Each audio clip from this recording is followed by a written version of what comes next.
Hello friends, ഞാൻ ഇന്നിവിടെ ഉണ്ടാക്കാൻ പോകുന്നത് റാഗി സേമിയയുടെ പുട്ടാണ്. അതിന് വേണ്ടി ആദ്യമായിട്ട് വെള്ളം അടുപ്പത്ത് വെച്ചിട്ടുണ്ട്.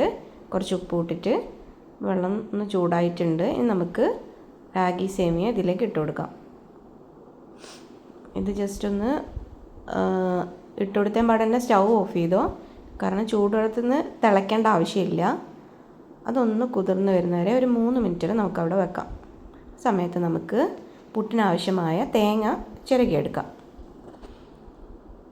സാധാരണ പുട്ട് പോലെ തന്നെ തേങ്ങയൊക്കെ ഇട്ടിട്ടുള്ള പുട്ട് തന്നെയാണ് ഉണ്ടാക്കാൻ പോകുന്നത്.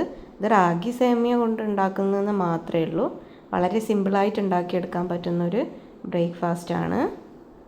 ഷുഗറൊക്കെ ഉള്ള ആൾക്കാർക്ക് കഴിക്കാൻ പറ്റിയതാണ് റാഗി സേമിയ. ഇത് 3 മിനിറ്റ് കഴിഞ്ഞിട്ടുണ്ട്. ഒരു അരിപ്പയിലേക്ക് ഊറ്റിയെടുക്കാം.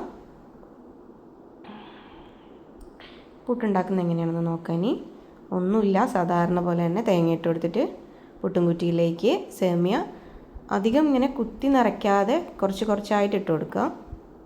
സാധാരണ പുട്ടുണ്ടാക്കുന്ന പോലെ തന്നെയാണ്. ഇനി സംഭവം കഴിഞ്ഞു. സിമ്പിളാണ്. ഷുഗറുള്ള ആൾക്കാർക്കും വെയിറ്റ് ലോസ് നോക്കുന്ന ആൾക്കാർക്കും ഒക്കെ കഴിക്കാൻ പറ്റിയൊരു ബ്രേക്ക്ഫാസ്റ്റ് റെസിപ്പിയാണിത്.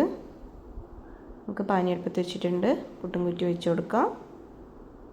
കൂടുതലായിട്ട് പുക വരേണ്ട ആവശ്യമൊന്നുമില്ല, കാരണം വെച്ചാൽ ഓൾറെഡി ഇത് വെന്ത് കഴിഞ്ഞതാണ്.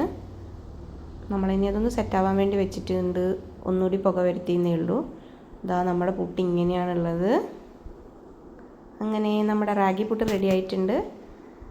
വെയിറ്റ് ലോസ് നോക്കുന്ന ആൾക്കാർക്കും ഷുഗറുള്ള ആൾക്കാരും ഒക്കെ ട്രൈ ചെയ്ത് നോക്കുക. സൂപ്പർ മാർക്കറ്റിൽ കിട്ടും റാഗി സേമിയ. Okay, thank U.